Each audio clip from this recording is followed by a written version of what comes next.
Sa gitna ng Valentine's Day's rush dito sa Baguio at buong Cordillera, libo-libo na ang nag-order ng mga fresh blooms mula sa flower farms ng Benguet. Rosas na pulang-pula, malalaking sunflowers, eleganteng tulips, at iba pang important na varieties.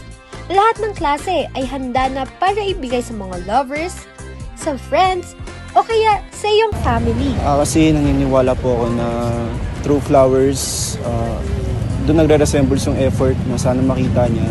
Pero isa sa mga nakaka-inspire na kwento, ang Paiscos Flowers. Pero hindi lang ito basta-bastang flower shop. Ito ang kwento ng pag-ibig na naging matagumpay na negosyo.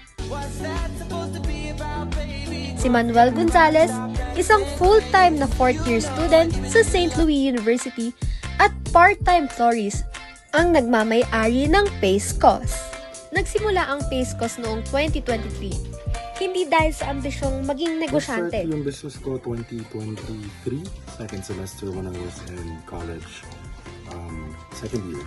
And nag-start siya because of love, of course. I was inspired on creating something special for my partner, and it turned out. Hindi niya inaakala yung maliliit na arrangement na yon ay magiging full-blown business na ngayon.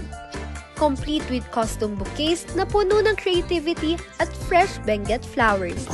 And it turned out to be a business, a small business, since it also helps me to provide income since I'm a college student.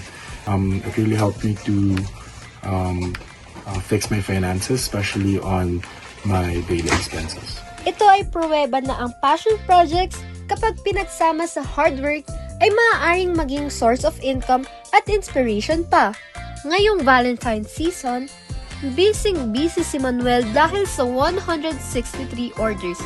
Kabilang na ang 36 big bouquets na simula pa noong January 12 ay marami nang umu-order. Hindi lang ito'y tungkol sa bulaklak. Ito'y tungkol sa student hustle at pagmamahal sa iyong passion. Kaya naman, kung naghahanap kayo ng perfect blooms para ngayong Valentine's o sa kung anumang okasyon, i-check out na ang Paiscos sa Instagram at Facebook. Ramia de Mesa para sa Herald Express.